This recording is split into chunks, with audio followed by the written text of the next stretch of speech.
하이, 안녕? 언자야. 뭐 하나 물어보자. 물어봐. 예수님 믿으면 천국 간다고 하는데 맞아? 맞아. 예수님을 통하지 않으면 하나님의 나라에 갈 수 없다고 하셨어. 그러면 나 이제 믿을게. 뭐 잘 믿기진 않지만 믿자야 본전이니까. 이제 예수님 믿으니까 천국 가는 거 맞지? 맞긴 한데 뭘 믿는지 알고 믿어야지. 예수님의 뭐에 믿는다는 거야? 그건 모르지. 내가 알려줄게. 예수님을 믿는다는 것은 우리가 하나님 앞에서 죄인이라는 것. 그 죄를 예수님이 사랑과 희생을 통해 죄값을 대신 치러주셨다는 것. 그리고 예수님이 주신 말씀을 마음으로 받고 따르고 삶으로 실천하고 순종해야 하는 거야. 난 그냥 믿는 것으로만 알고 있었는데 뭐가 더 있네?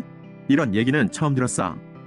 믿는다는 건 어떤 대상의 생각과 말, 그리고 그 대상 자체를 믿는 것이고, 또한 그 대상이 얘기하는 것을 행동으로 따라 실천해야 그 대상을 진정으로 믿는 것이 되지. 그렇지 않으면 겉으로만 믿는 것이지. 내가 얘기해준 것들이 잘 와닿지 않아. 그게 왜 그렇게 되고 왜 그래야 하는지도. 그러면 교회만 간다고 천국 가는 건 아니네. 그럼 당연하지. 예수님 말씀이 주여 주여 한다고 다 천국에 간다고는 생각하지 말라고 하셨어. 사람의 마음을 감찰하시기 때문에 믿는 척하는 것, 믿지만 자신의 이익을 따지다 보니 진심으로 믿지 못하는 것, 믿는다고 하고 전혀 실천을 안 하는 사람은 믿는 게 아니야. 내가 얘기해준 것들이 잘 와닿지 않는다고 하니까 설명해줄게. 첫째, 우리가 하나님 앞에 죄인이라는 것을 인정하고 하나님에게 죄 용서를 구하는 것, 즉 회개하는 것에 대해 얘기해줄게. 넌 내가 죄인이라는 생각이 들어? 아니, 전혀. 난 한 번도 법을 어긴 적이 없어. 아니다. 무단 횡단하고 길에 휴지도 버리긴 했구나. 아니, 뭐 좀 더 있지만 그렇다 치고. 근데 그건 죄라고 하긴 좀 그렇지. 비싼 물건을 훔친다든지 사람을 때린다든지 정도는 되어야 죄가 되지. 그럼 넌 좀 큰 범법 행위가 죄라고 생각하는 거지? 그렇지. 길에 휴지 하나 버렸다고 죄라고 하기엔 좀 그렇지 않니? 그러면 길을 가다가 어려운 상황에 처한 사람을 봤는데 그냥 지나쳤다고 해봐. 그건 죄일까? 물론 도와주는 것이 맞긴 하지만 꼭 그래야 할 의무는 없기 때문에 도와주지 않았다고 해서 죄가 되는 것은 아닌 것 같은데. 그럼 그 기준이 법이라는 거지? 그렇지. 법을 기준으로 죄인지 죄가 아닌지 판단하는 거지. 길에 휴지 하나 버린 건 물론 법을 어긴 거지만 뭐 경미한 거니까 죄라고 하기에는 좀 무리가 있어 보이네. 죄라고 하면 왠지 무거워 보이잖아. 그럼 둘 다 죄라고 볼 때 어느 쪽이 더 큰 죄지? 휴지를 버리는 건 매우 경미한 건데 어쨌든 위법이고, 어려운 상황에 놓인 사람을 도와주지 않은 건 위법은 아닌데 휴지 하나를 버리는 것보다는 더 잘못한 것 같은 느낌이 들고, 법이 좀 이상한 것 같기도 하고, 어쨌든 법이 더 정확한 것 같아. 굉장히 자세히 나눠져 있잖아. 이럴 땐 위법이고 저럴 땐 아니고, 뭘 어떻게 잘못하면 벌금 얼마, 뭘 저렇게 잘못하면 어떤 처벌을 받고, 이렇게 잘 정해져 있잖아. 그리고 법이 되게 복잡해. 어렵기도 하고. 그래서 법률 전문가도 있고 변호사, 판사, 검사도 있는 거지. 그렇지. 법이 되게 복잡해. 그런데 이런 복잡한 법들을 한 줄로 요약할 수 있어? 그래. 근데 그게 가능해. 그럼 가능하지. 착하게, 정의롭게 살아라. 그게 뭐야 크크크. 봐봐. 착하고 정의롭게 살면 법을 어길 일이 없어. 게다가 그 이상의 범위를 가지고 있어. 아까 얘기한 어려운 상황에 있는 사람을 그냥 지나치지도 않을 거고, 귀찮다고 휴지를 그냥 길에도 버리지 않을 거야. 아까 법이 다 하지 못한 것까지 다 포함하잖아. 그런데 그런 법은 본 적이 없는데. 그리고 착하고 정의로운지는 누가 판결해? 불가능하잖아. 사람이 그걸 판결하는 건 불가능하지. 잘 들어봐. 사람이 만든 법과 하나님이 주시는 법은 근본적인 차이가 있어. 사람이 만든 법은 하지 말아야, 즉 잘못하면 처벌을 받는다는 거지. 대신 하나님의 법은 하라야, 즉 착하고 정의롭고 사랑하며 살라는 거야. 즉 사람이 만든 법은 결과만 보고 나쁜 결과에 따라 처벌을 하는 것이라서 그 사람에게 관심이 있는 것이 아니야. 하나님의 법은 사람으로 하여금 근본적으로 좋은 사람이 될 수 있게끔 하는 법이야. 하나님이 말씀하시는 좋은 사람에 대해서는 뒤에서 좀 더 설명해 줄게. 사람의 법은 통제와 처벌의 법이고 하나님의 법은 사랑과 키움의 법이지.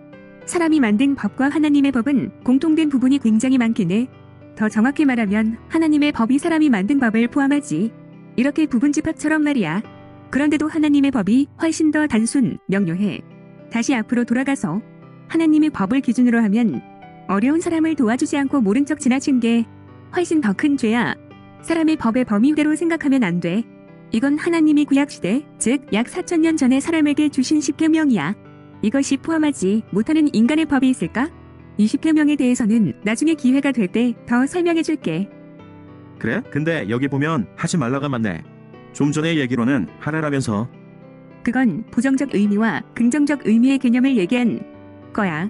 그리고 이건 예수님이 주신 십계명의 최신 업그레이드야. 더 명료하지. 새 계명을 너희에게 주노니 서로 사랑하라. 내가 너희를 사랑한 것 같이 너희도 서로 사랑하라. 하지만 십계명 전체를 포함하는 거야. 이 이상은 없어. 그런데 정말 어려운 거야. 인간의 법, 그 위로 십계명을 모두 총괄하는 예수님의 새 계명이야. 저게 뭐야? 그건 나도 하는데. 우리 애도 사랑하고 와이프도 사랑하고 우리 엄마도 사랑하고. 그럼 내가 싫어하는 사람은 사랑할 수 있어? 그 사람도 나를 사랑하지 않는데 내가 왜? 힘들지? 아니, 불가능에 가깝지. 아니, 불가능하지. 하지만 예수님은 우리에게 그것을 원하셔. 근데 인간이란 존재에게 정말 힘든 거야. 만약 그것이 가능하다면 넌 천국의 1순위로 갈 수 있어. 하지만 불가능하지. 그래서 그 모자란 사랑을 하나님의 사랑으로 채워야 하는 거야. 그게 은혜란 것이고. 알쏭달쏭하다. 근데 예수님은 왜 새 계명을 주신 거지? 나도 확신하진 않지만 내 생각에는 그만큼 인간들이 성장했기 때문에 그런 것 같아. 우리가 유치원에 다닐 때에는 선생님들이 가르치기를 횡단보도를 건널 때에는 손을 들고 건너라라고 가르쳤지. 그건 우리가 너무 어린 유치원생이기 때문에 안전에 대한 경각심을 주기 위해 1차원적으로 눈높이에 맞게 가르친 거야. 하지만 우리가 중 고등학교 이상으로 성장하면 손을 들고 횡단보도를 건너라고 가르치는 선생님은 없어. 대신 파란불이라도 차가우는지 좌우를 잘 살피고 안전을 우선으로 하여 건너라고 가르치지. 무엇이 가장 중요한 것인지 이제는 알려주시는 거지. 손을 드는 것이 중요한 것이 아니라 안전하게 건너는 것이 가장 중요하다는 것을 말이야. 구약이 초등교사라면 신약은 고등교사라고 사도 바울이 얘기한 것처럼 말이야. 내가 얘기해준 것처럼 하나님이 우리에게 말씀하시는 것은 인간이 만든 법보다 훨씬 본질적이며 뭐가 더 중요한 것인지를 잘 알려주시고 있어. 예를 들어서 인간의 법은 걸리면 죄가 되지만 안 걸리면 죄가 되지 않아. 참 불합리하고 불공평하지. 하지만 하나님은 우리의 마음을 감찰하시고 우리의 시작과 끝을 아시는 분이야. 안 걸렸다고 해서 죄가 없어지지 않아. 하나님은 다 아시고 반드시 죄의 값을 치르게 하시지.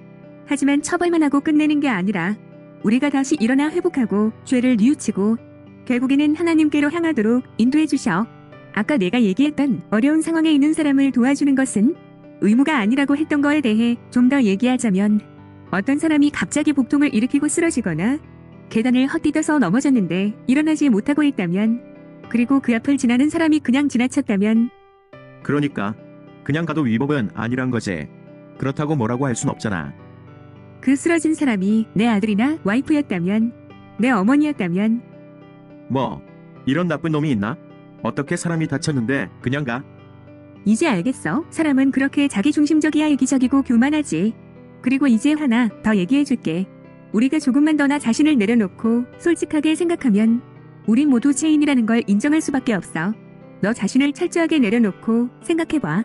만약 그게 인정이 된다면 하나님께 내 죄를 모두 털어놓고 잘못했다고 용서해달라고 얘기할 수 있을 거야.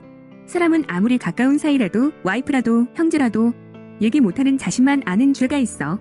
만약 내가 인정을 못하면 절대 회개할 수 없어. 하나님 앞에 엎드려 죄의 용서를 구할 때 그때 너는 하나님을 믿을 수 있고 하나님께 다가가기 시작할 수 있어. 자기가 죄인임을 인식하는 것이 가장 먼저야.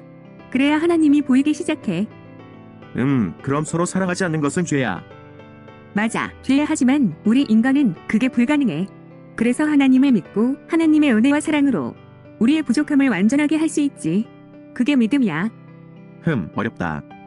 하지만 첫 번째를 이해하고 받아들일 수 있다면 그 다음부터는 나아질 거야. 두 번째는 우리가 죄인이며 우리의 수많은 그동안 인식하지 못했던 인간으로서 어쩔 수 없이 지었던 수많은 죄와 인간으로서 어쩔 수 없이 또 짓게 될 죄를 예수님이 대신 십자가에서 우리의 죄값을 피 흘리시고 죽음으로써 대신 치러주셨다는 것을 진심으로 인정하고 그 은혜에 진심으로 감사해야 해. 그래야 그 용서가 이루어질 수 있는 거야.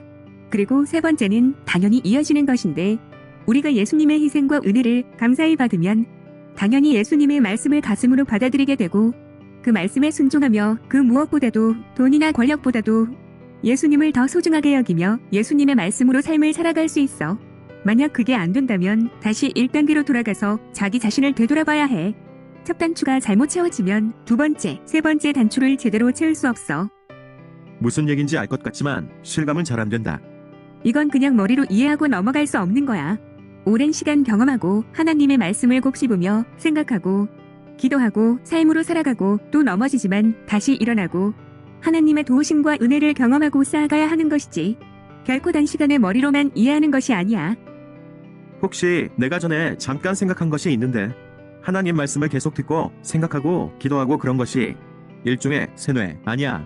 무의식적으로 그것밖에 생각이 안 들게 하는 것 말이야. 세뇌의 목적이 뭐지? 세뇌하는 사람의 이익을 위해서 세뇌 당하는 사람을 이용하기 위한 것이지. 하나님의 말씀은 나를 다시 태어나게 하고 이전에 구속된 삶이 아니라 나를 자유롭게 하는 말씀이야. 나를 살아나게 하는 말씀이 세뇌일 수 있어? 만약 그렇다면 세뇌는 아니네. 예수님을 믿으면 천국 갈 수 있다는 말. 이제 좀 이해가 가. 아무나 갈 수 있는 건 아니야. 그리고 꿰는 말도 아니야. 예수님을 진심으로 믿어야 해.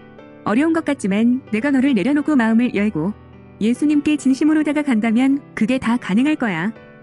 그래 알았어. 내가 얘기한 거 다시 잘 생각해 볼게. 그래, 제일 중요한 건 성경이야. 하나님의 말씀, 그것이 중심이 되어야 해. 그래 알았어. 빠이. 빠이.